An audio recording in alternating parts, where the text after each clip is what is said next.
त्यांना धमकी देऊन घरी बसवणार आणि काय करणार, बटणं दाबून घेणार आणि मग अधिकारी मॅनेज करणार. म्हणलं असं होतं? ते म्हणले तेव्हाच होणार नाही जर आपले कार्यकर्ते तिथं असतील आणि निष्ठावंत कार्यकर्ते असतील, जे विचाराला निष्ठावंत आहेत.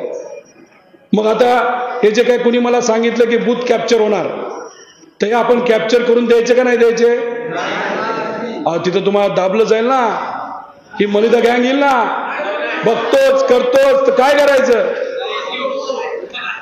पळून जाणार आहोत का लढणार आहे ना? ते येऊन तुम्हाला धमकी देतील की तुझं हेच बघतो. काही काही ठिकाणी पीडीसीसी बँकचे कर्मचारी फिरतात आणि म्हणतात तुमचं लोनच करत नाही. पाणी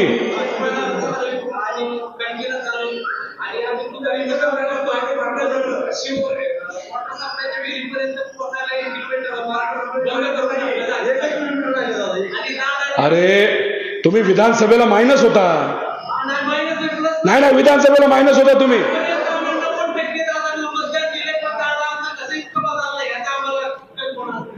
कसे बदलले नाही, कुणी बदलवलं ना त्याला धडा शिकवायचा या इलेक्शन मध्ये, हे महत्वाचं आहे. त्यामुळे हे जे आहे ना, इंदापूरला गेलो होतो, तिथं सुद्धा कितीतरी 4-5 गावाचं पाणी बंद केलं आणि वेगळंच लेवल आहे. हे दबाव तंत्र या बारामतीमध्ये कधी बघितलं का? पूर्वी बघितलं का कुणी? कधी पण कुणी पण? म्हणजे साहेबांनी केलंय का, दादांनी केलंय का, कुणी केलंय का दबाव तंत्र? आणि मग जर याच्या पुढे ही प्रथा जर सुरू झाली दबाव तंत्राची, तर विकासाचं राजकारण राहील बाजूला आणि हे बदललेलं राजकारण जे ते बारामतीत येण्याची शक्यता आहे. आणि ते राजकारण आलं तर बारामतीचा विकास होणार नाही. मग हे दबाव तंत्राचं वातावरण आणि राजकारण आपल्याला पाहिजे का? जे पूर्वीचं शांततेचं वातावरण होतं, विकासाचं वातावरण, ते पाहिजे? सांगा. आमचं हेच मत आहे ना. का धमकी देताय तुम्ही? उद्या ना समोरासमोर शांततेत उद्या. अहो इंदापूरमध्ये एका साध्या कार्यकर्त्याकडे, ते जे तिथं लोकप्रतिनिधी आहेत, ते फार मोठ्या सभेमध्ये तिथं चर्चा करत होते. फार मोठी सभा होती. स्टेजवर जितके लोक आहेत तेवढी मिळून तेवढी त्यांची मोठी सभा होती. म्हणजे 50-60 लोक बसले होते, चर्चा करत होते. मोठी सभा झाली आणि सभा झाल्यानंतर इंदापूरचे नेते तिथून बाहेर निघाले. गाडीत बसता बसता त्या कार्यकर्त्याला काय सांगितलं असेल की तुझं घर आणि तुझं दुकान रस्त्यावर आहे, हे मला माहिती आहे. काय होतं त्याकडे? गाडी सुद्धा नाही त्या कार्यकर्त्याकडे, मोटरसायकल आहे, मोटरसायकल. कार्यकर्त्याने काय उत्तर दिलं माहिती का? काय बुक दिलं असेल त्या नेत्याचं नाव घेऊन, साहेब तुम्हाला आम्ही विधानसभेला मतदान केलं, तुम्ही आज मला काही बोला, माझं घर पाडा नाही तर दुकान पाडा, पण मी घाबरणार नाही, मी पवार साहेबांचं सुप्रियाताईचंच काम करणार. आहे ना हिंमत काही लोकांमध्ये? हिंमत दाखवावी लागते हो. तुम्हाला असं वाटतंय का की मला माहित नव्हतं माझ्यावर कारवाई होणार नाही? असं वाटतंय?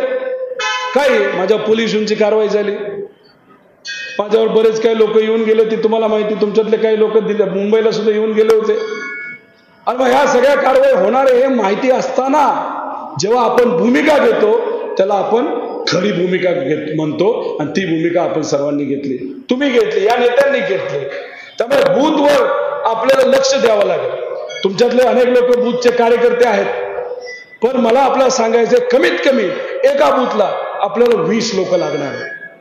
तुम्ही तुमच्या मित्रपरिवाराला सांगा, शेतकऱ्याला सांगा, कष्टकऱ्याला सांगा, जे राजकारणात नसतात त्यांना सुद्धा सांगा की बूथवर तुम्हाला लक्ष द्यावं लागेल. बूथचं काम काय? की बूथचं काम एवढंच आहे की लोकांना तिथं सांगितलं पाहिजे मतदानाला चला. तर लोक म्हणते चाललो मी फिरायला. नको बाबा आपल्याला असलं वातावरण.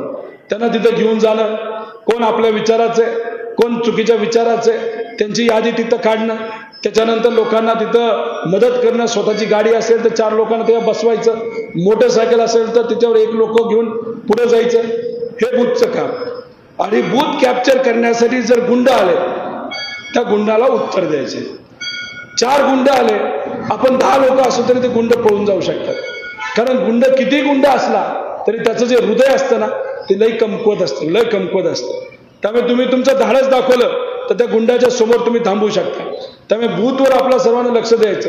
त्यामुळे प्रत्येक गावामध्ये आपल्याला कमीत कमी 20 लोक सर्व समाजाची हे मिळणार का नाही मिळणार? मला पदाधिकाऱ्यांना सांगायचं मी कंप्लेंट करतो असं नाही, तुम्ही भक्कमपणे पवार साहेबांच्या पाठीमागे लागला.